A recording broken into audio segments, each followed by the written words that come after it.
Recode the world unfiltered.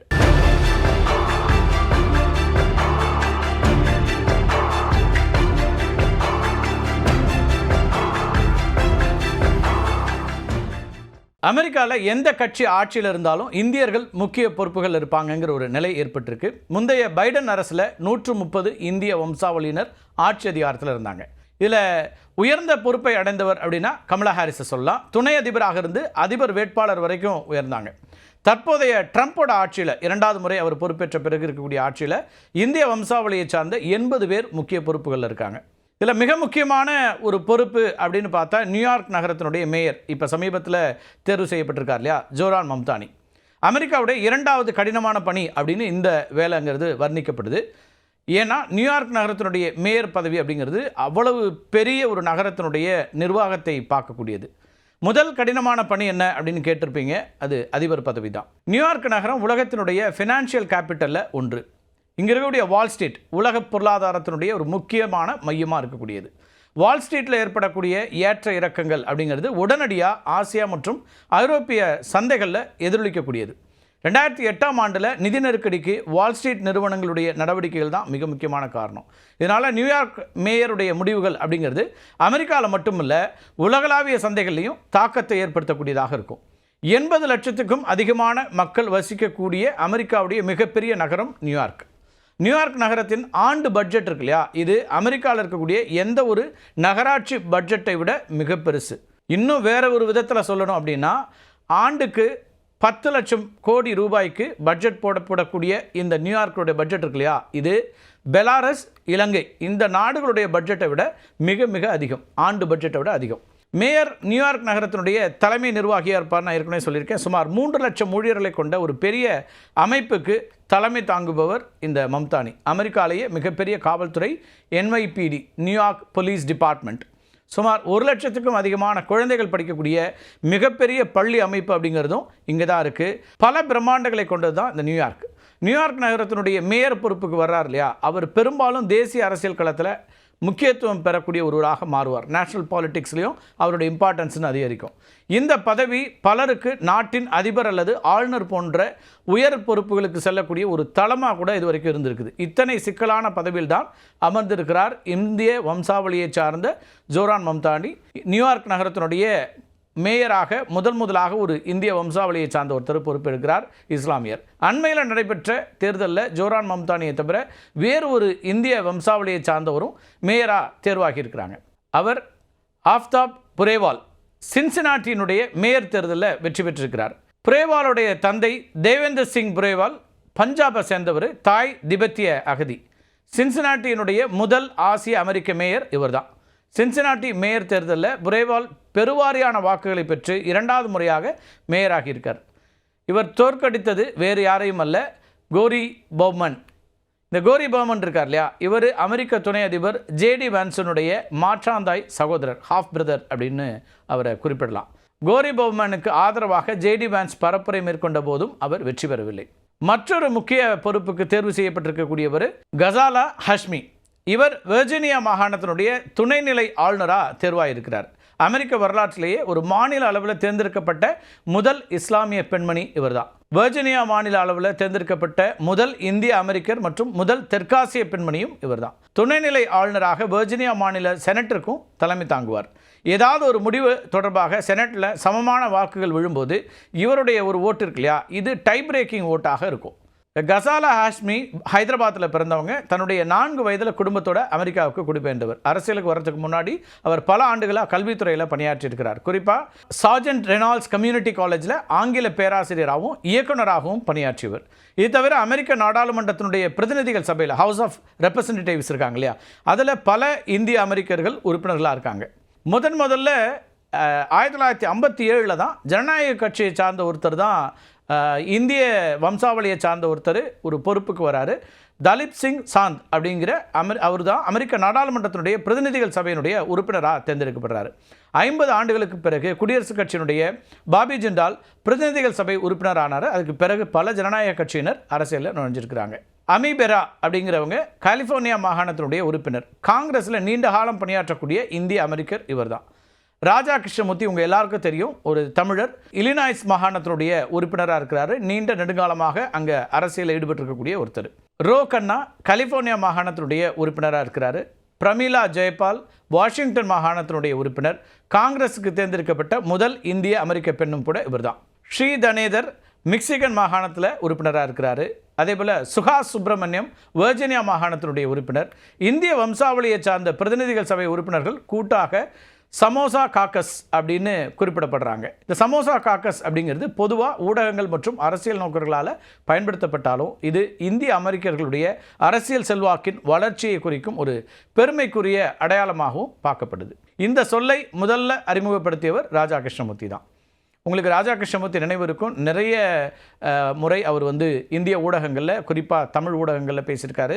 அமெரிக்க தேர்தல் தொடர்பான நேரங்களெல்லாம் அவர் தொடர்ச்சியாக பேசக்கூடியவர். இங்கேருந்து தென்னிந்தியாவை சார்ந்தவர்கள், இந்தியர்கள், தமிழ்நாட்டிலிருந்து இருக்கக்கூடியவர்களுக்கான சிக்கல்கள், அவர்களுக்கான அங்கே இருக்கக்கூடிய பிரச்சனைகள் உள்ளிட்ட அம்சங்களையும் அதிகம் கவனம் செலுத்தக்கூடிய ஒருத்தராக கூட இருக்கிறார்.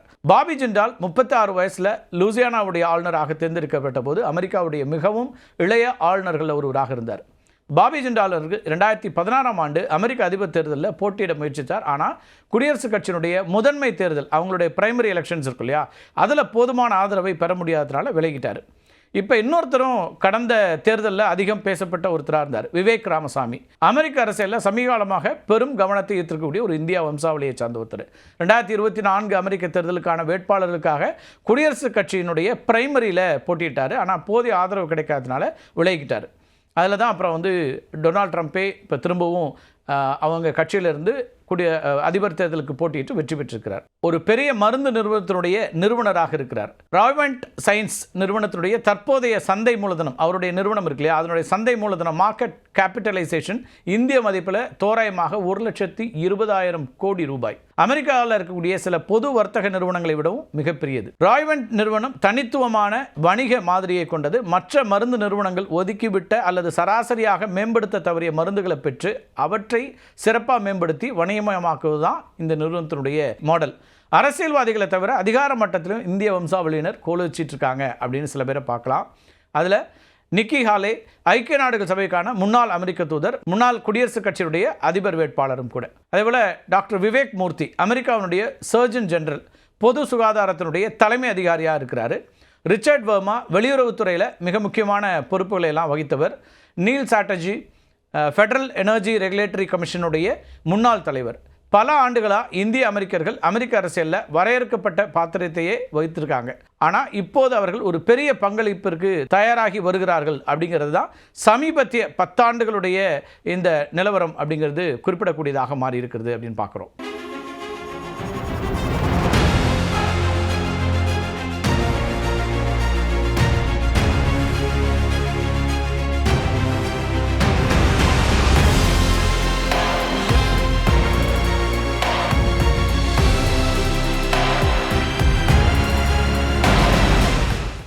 அமெரிக்காவில் தற்போது நீடித்து வரக்கூடிய அரசு முடக்கம், இதை பற்றி நம்ம ஏற்கனவே காணொலிகள்லாம் பார்த்துருக்கோம். கவர்மெண்ட் ஷட் டவுன் இருக்கு இல்லையா, அதனுடைய விளைவுகள் என்னெல்லாம் இருக்குது அப்படின்னு விரிவாக பார்க்கலாம். இந்த கவர்மெண்ட் ஷட் டவுன் அப்படிங்கிறது நாட்டின் வரலாறு காணாத மிக நீண்ட முடக்கமாக மாறி இருக்கிறது. நாடாளுமன்றம் அடுத்த நிதியாண்டிற்கான செலவின மசோதாக்களை, அதாவது அப்ராப்ரியேஷன்ஸ் லெஜிஸ்லேஷன், அதை நிறைவேற்ற தவறியதுனால பெரும் நெருக்கடி இப்போ ஏற்பட்டிருக்கு. இந்த முடக்கத்தினால அமெரிக்க பொருளாதாரத்திற்கு ஒவ்வொரு நாளும் சுமார் 1,33,000 கோடி ரூபாய் இழப்பு ஏற்படுவதாக அமெரிக்க நிதியமைச்சர் ஸ்காட் பெசன்ட் கூறியிருக்கிறார். இந்த இழப்புங்கிறது மொத்த உள்நாட்டு உற்பத்தியினுடைய வளர்ச்சியை கடுமையாக பாதித்து வருவதாக பொருளாதார நிபுணர்கள்லாம் கவலை தெரிவிக்கிறாங்க.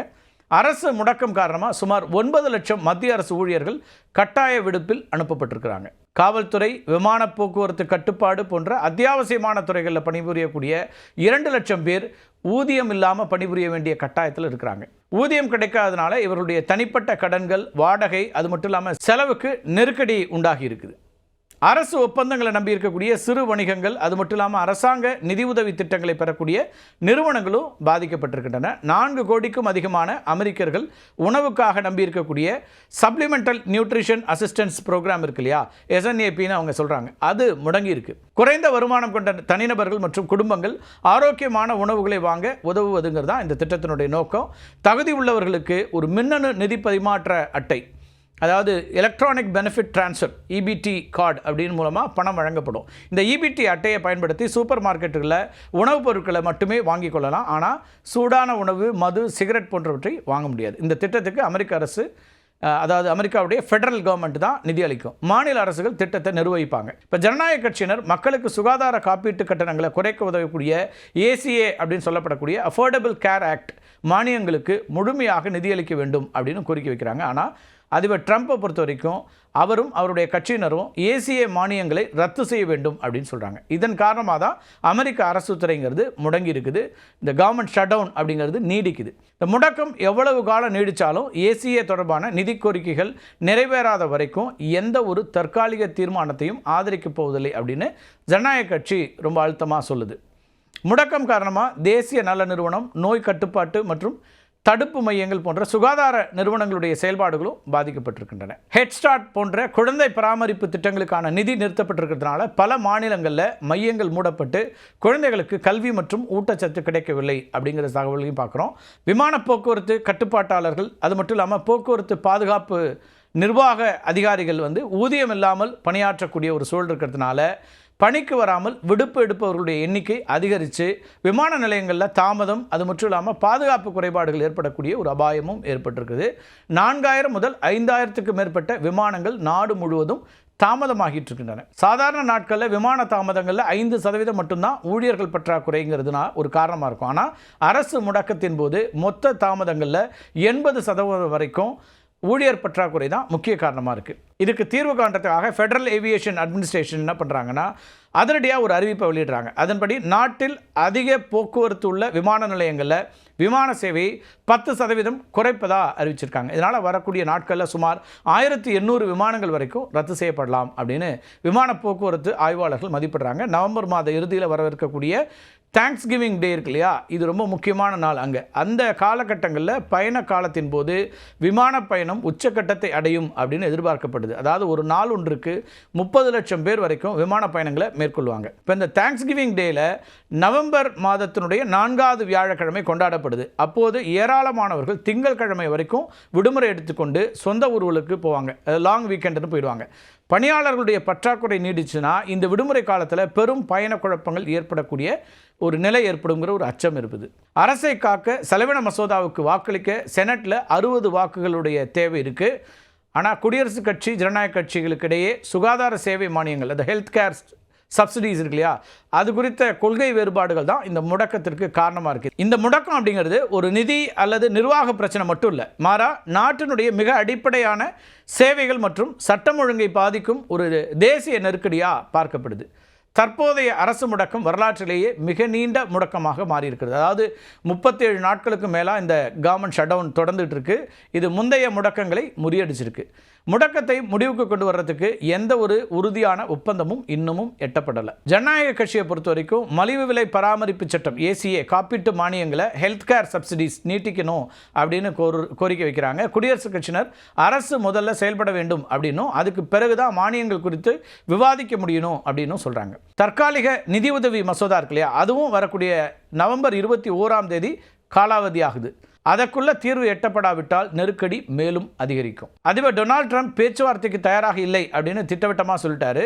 அவரை பொறுத்த வரைக்கும் அவர் என்ன சொல்றாருன்னா, செனட்டில் சட்டங்களை தடுக்கக்கூடிய ஃபிலிபஸ்டர் விதியை நீக்குமாறும் குடியரசுக் கட்சி செனட்டர்களை வலியுறுத்திட்டு இருக்கிறார். இந்த ஃபிலிபஸ்டர் விதி இருக்கு இல்லையா, அது அமெரிக்க நாடாளுமன்றத்தினுடைய மேலவையான செனட்டில் ஒரு மசோதா அல்லது தீர்மானம் மீது வாக்கெடுப்பை தாமதப்படுத்த அல்லது அதை முற்றிலும் தடுக்க பயன்படுத்தக்கூடிய ஒரு திட்டம்.